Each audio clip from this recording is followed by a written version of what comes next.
This time, let's try into a conditional if-then statement. And then we'll talk about how we can improve upon those.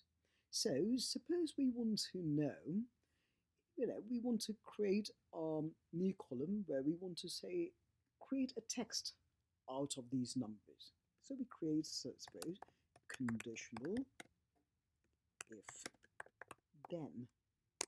So what exactly is this conditional? It is if something is found, then something is written or figured out, or else something else happens. So suppose we want to say, so again, start off with is equal to for all functions and calculations if,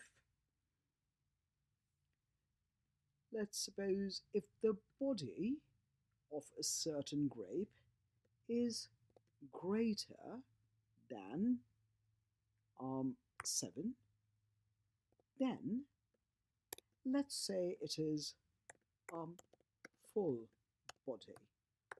So the way we're writing it is, if E2 is greater than 7, comma, then you have to, if you're converting something into text, and you have to put it with an inverted commas, so full body, or else we say it's medium or not full body.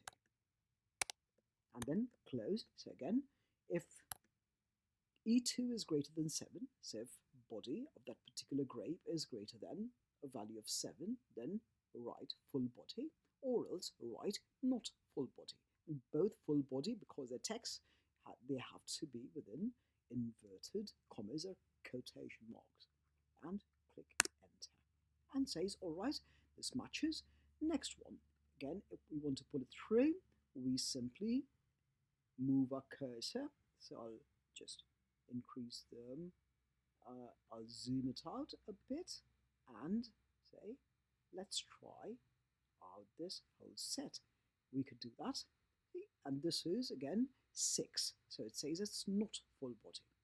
The other quick option is to double click that, or double click this, and it's filled it out all together.